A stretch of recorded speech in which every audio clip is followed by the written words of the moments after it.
Concordia. This bill provides for amendments to the Dublin Transport Authority Act 2008, the Taxi Regulation Act 2013, the Road Traffic Act 1961, the Railway Safety Act of 2005 and the State Airports Act of 2004. The legislation deals with the functions that the National Transport Authority has over public transport infrastructure. The proposed changes will ensure that the NTA is able to develop and deliver public transport infrastructure such as bus rapid transit in the event that it is decided to proceed with this project and others similar to it, or other projects such as cycling schemes. These technical changes to legislation are required to address certain issues identified by the legal advisors to the NTA as potentially precluding the NTA from providing such projects. The proposed amendment ensures that the NTA would have the necessary powers to deliver required public transport infrastructure and does not involve a commitment to the development of the BRT itself.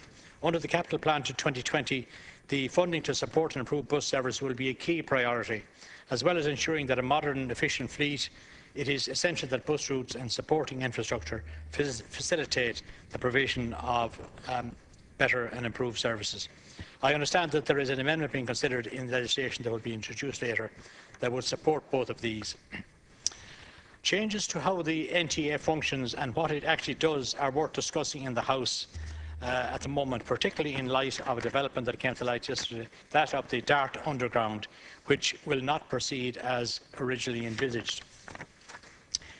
While I understand that the economic position the country has been in over the last number of years, I have to say that I am disappointed that yet again this project, which would profoundly reshape rail transport, not only in Dublin but across Leinster and the wider country, has been put on the long finger, and I would encourage more critical analysis of that decision. There is no alternative to the Dart Underground on offer. What was proposed was a railway line running from Inchicore to Spencer Dock by Christchurch, St Stephen's Green and Pearse Station. It would provide, quote, the missing link, unquote, in joining up and integrating all of the Dublin regional suburban rail services. It has been described by a commentator as Dublin's equivalent to the London Crossrail. It would allow suburban commuters on the line to Dundalk and Drogheda to be able to travel to Kildare and Maynooth, and vice versa.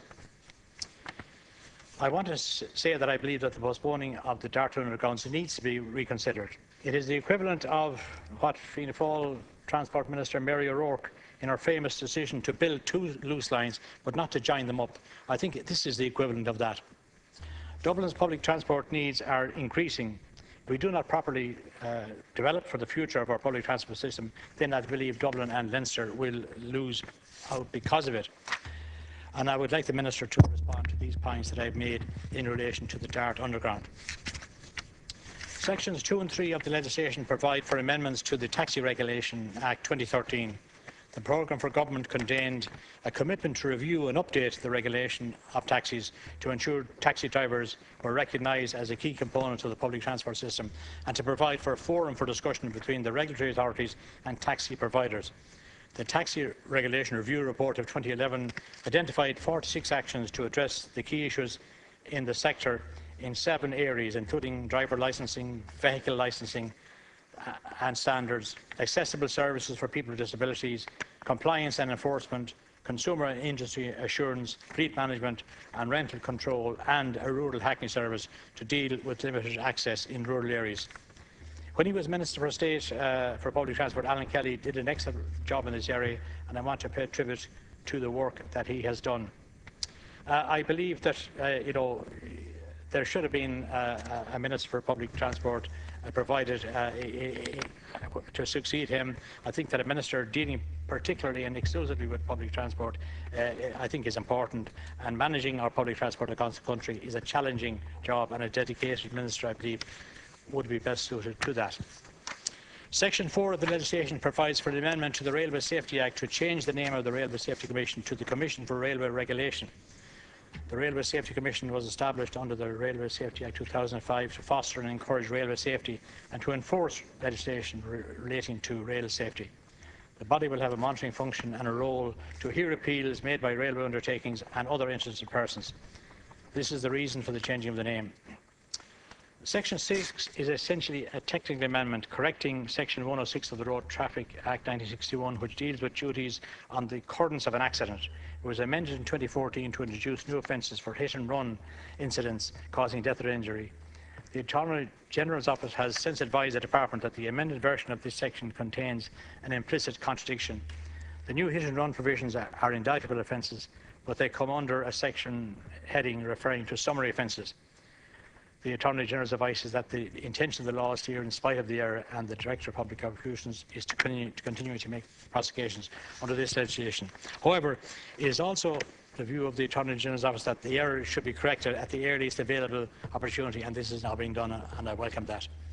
On the subject of road traffic legislation, I have to say that I am proud during this term of the government's term to have been a member of the Oireachtas Transport Committee and to have been involved in making some of our road traffic rules safer and tougher when it comes to enforcement where drivers or dangerous drivers are concerned. Alcohol limits for drivers have been tightened, and it is now illegal to drive under the influence of drugs. With this in mind, I commend Minister Donoghue for his swift response yesterday to sign a statutory instrument into law that ensured that the ridiculous case of a drink driving prosecution being withdrawn because the result of the breathalyzer test was read out in English only and not also in Irish. In future, only one of the two primary languages of this state will be required in such matters, and I think that is right given the seriousness of a drink driving case. I commend the bill to the House. Margaret,